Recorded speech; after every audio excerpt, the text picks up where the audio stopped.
Hey, is this the pilot? Yeah? Oh great, this is Ryan from row 12. Can you call the next flight I'm supposed to have and let them know I'm going to be a little bit late so I can make my connecting flight? Yeah, sure. It's not like I'm up here flying this $300 million tin can through the air at 500 miles an hour. You need me to FaceTime your hamster and let him know that you're missing him too? How did you know about Mr. Snuggles? Seriously, bro?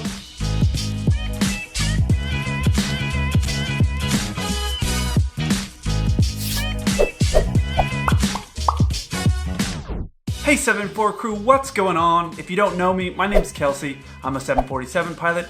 My channel, 7-4 Gear, is all about aviation. So whether you're a pilot or an aviation enthusiast, consider subscribing. In this video, I'm going to cover some tips of what to do in the event that your flight is delayed and you're making a connecting flight. Let's get into it.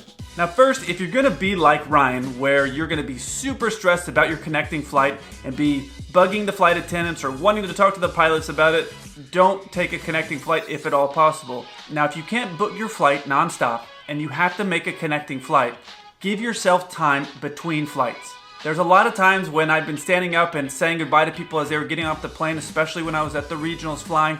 Welcome to Miami. Welcome to Bakersfield. That people would be saying, oh, I only have 20 minutes to make my flight. And my thought is, we got here on time. How did you book a flight with only 20 minutes to connect? It doesn't make any sense why you would do that. Why would you do that? So give yourself enough time to make that connecting flight. I would say 90 minutes. That gives you time to get off the plane, get your bags, maybe grab something to drink or go to the bathroom or do something before you start boarding your next flight.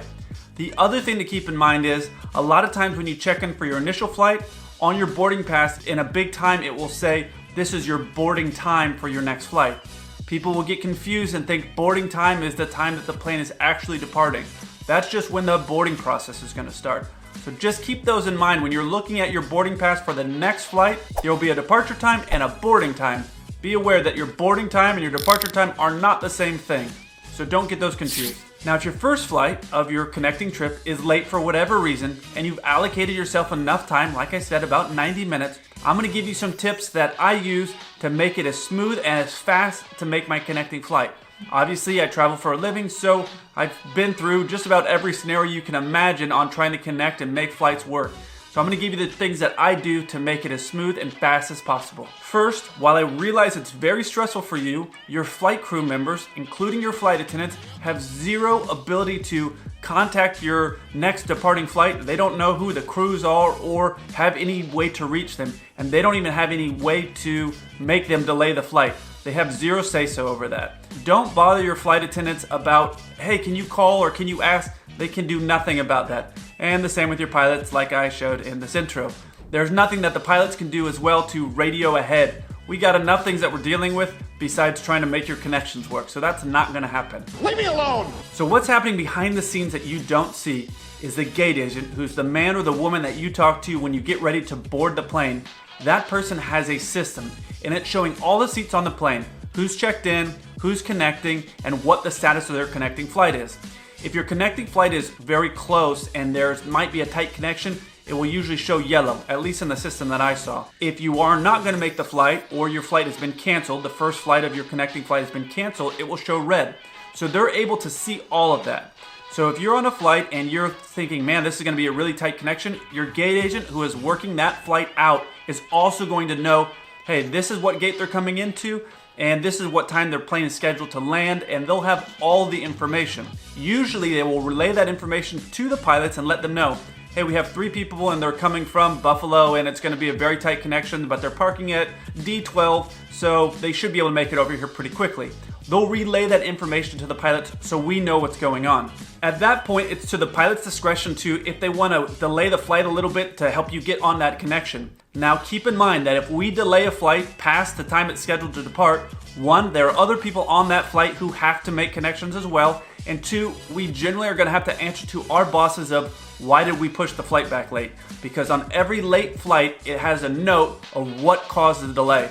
So if we are the ones that say, hey, we want to delay the flight for a couple minutes or for whatever reason, we have to explain to our bosses why we decided to do that. So keep that in mind. A lot of times we won't push the flight back because there's another 100 or so people that are on the flight that also need to go somewhere, and they may have connecting flights or appointments that they're supposed to meet. So we generally won't do that. But there are extenuating circumstances. If there is a lot of people on a plane, let's say 30 or 40 people that are all coming off of one flight, in that situation, we may decide to do it because that's a lot of people, so we want to help get the flight going. The airline could send us a message and say, we're going to delay the flight 15 minutes because this flight has 30 people on it, and we want to make sure that they make their connection. Here's what I do on any time I'm flying a commercial flight. One, I have the app of the airline that I'm flying on my phone.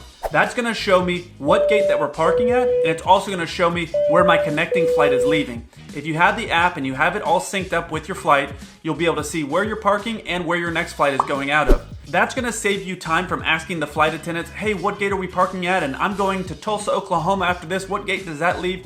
It eliminates all of that because your flight attendants aren't necessarily going to know or want to answer that question for the other 100 and something people on the flight.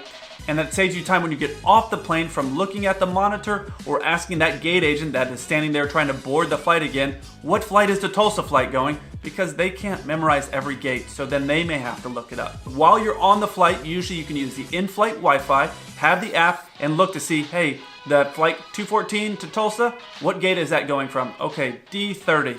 So now you know what gate you're going out of and what gate you're going into. Now usually if you're going to be doing a connecting flight, it's going to be going through that airline's hub, meaning one of the major airports that airline is usually working in. In your in-flight magazine, which is going to be in the seat back in front of you, you can pull that out, and usually in the back it's going to have a map layout of a lot of the different airports that airline flies into.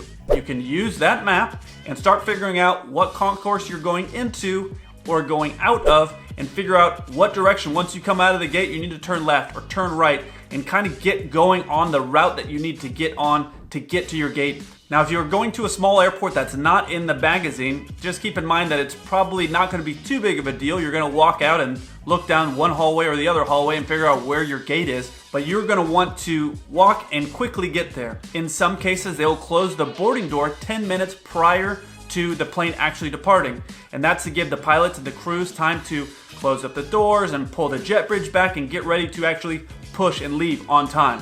So the best thing you can do is quickly get off the plane and briskly walk to where your gate is going to be leaving. Don't take time to go get a pretzel or go to the bathroom. If it's going to be a really tight connection, just get to that gate as quickly as you can. If the doors close once you've arrived to the gate, and that probably means the gate agent is down there pulling the jet bridge back so the plane can push and leave, just realize that the airline already knows that you missed your connection because the flight will have been closed down and they will see that you didn't get on it. So they will already be in the process of working to get you on your next available flight out. Now keep in mind that your first flight that's late, your pilots and your crew are going to do everything they can to get you there as quickly as possible. However, safety is our number one priority when we're flying, so as quickly and as safely as we can get you there, we will try to get you there. We, as the crew, also don't want to be staying and working late, so you can imagine we don't want to be late or leaving work late, just like you probably don't want to leave work late either. So as quickly and as safely as we can, we will get you to your destination so you can make your connecting flight. Alright crew, that's everything that I have for connecting flights and what to do if they're delayed. In the comment section below, let me know what the longest you've ever been delayed on a flight is.